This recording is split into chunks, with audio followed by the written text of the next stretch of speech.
परिवार क्या है? प्रभु मुझे इसका ज्ञान दीजिए। परिवार वो है वत्स जो जीने का उद्देश्य देता है, मानव को ये बताता है कि संसार में क्यों जिया जाए, किसके लिए जिया जाए। और संसार क्या है भगवान? संसार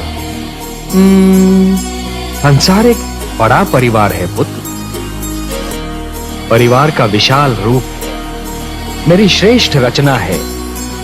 वसुधैव कुटुंबकम, ये सारी वसुधा, ये सारी धरती एक ही कुटुंब है, एक ही परिवार है वत्स। परंतु संसार के भले के लिए मर जाना, ये वो महान कार्य है जो प्राणी को मरकर भी अमर बना देता है। वासुदेव, मुझे बताइए कि कर्म क्या है?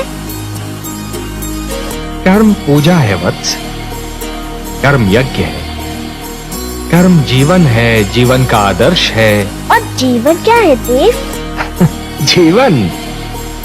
जीवन एक सौभाग्य है पुत्र, एक वरदान है, मेरा दिया हुआ प्रसाद है, एक अवसर है।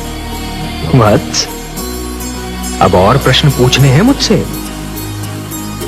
कुछ नहीं पूछना प्रभु, अब कुछ नहीं पूछना। अब तो मुझे हर प्रश्न का उत्तर मिल गया है। मेरे चारों ओर ज्ञान का प्रकाश फैला हुआ है। मैं वहाँ हूँ जहाँ केवल मैं हूँ और आप है। अब न कोई कामना है, न कोई इच्छा। आपकी गोद में आकर लगता है इसके सिवा हर वस्तु तुच्छ है। अब मुझे कुछ भी नहीं चाहिए। मुझे मेरा ठिकाना मिल गया, मेरा घर मिल गया। नहीं वत्स, मेरी गोद तुम्हारा ठिकाना नहीं, तुम्हारा घर नहीं। तुम्हारा घर तो वो कर्म भूमि है जिसका नाम है जीवन, संसार।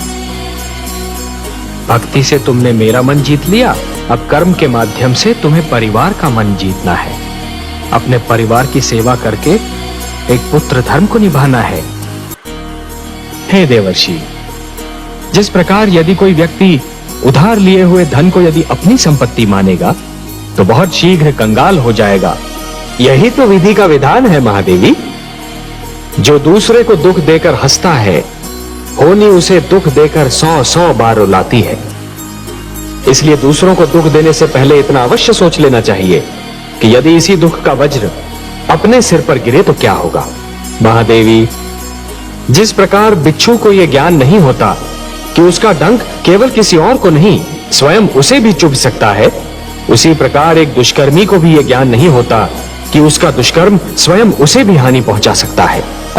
महादेवी, एक ही डाली पर खिले 2 पुष्पों में से एक को स्थान मिलता है देवता के चरणों में, तो दूसरे को अर्थी पर। एक ही मेघ की गोद से निकली 2 बूंदें, एक मोती बन जाती है तो दूसरी अंगारे पर गिरकर भस्म हो जाती है। यह सब फल होता है इस सत्य का कि किसे कैसी संगत मिलती है। सत्य कहा आपने महादेवी, सत्य कहा। और इसीलिए माता पिता को सबसे अधिक ध्यान बाल्यावस्था में संतान के चरित्र निर्माण पर ही देना चाहिए। जिस प्रकार जब जल माटी को गीला कर देता है तो माटी में से सुंदर अंकुर फूटते हैं, उसी प्रकार जब भक्ति मन को उदार बना देती है तो मन में सुंदर विचारों का जन्म होता है। महादेवी, जिसके मन में खोट नहीं होती वो स्वयं को भी सच्चा समझता है और दूसरों को भी, और जिसे अपनी भूल का विस्मरण होता है उसे उसका दंड अवश्य मिलता है। इतिहास रचा ही इसलिए जाता है महादेवी कि आने वाली पीढ़ियां ये देख सकें कि उनके पहले की पीढ़ियों ने क्या भूल की और वो उस भूल को ना दोहराएं। यदि दोहराती हैं तो दंड पाती हैं, दुख झेलती हैं। जानता हूं महादेवी, क्षति पहुंचाने वाले को दंड देना तो बहुत सरल है, पर उसे क्षमा करना बहुत कठिन। और जो क्षति पहुंचाने वाले को क्षमा कर सकता है वो तो पूजनीय है। कमल नयन, उत्सव वो है जो आत्मा को शांति दे, जो सारे नगर का जीवन अस्त व्यस्त कर दे, जिसमें मदिरा पीकर सब अपनी सुध बुध खो बैठे। वो उत्सव नहीं, कोरा हुड़दंग है।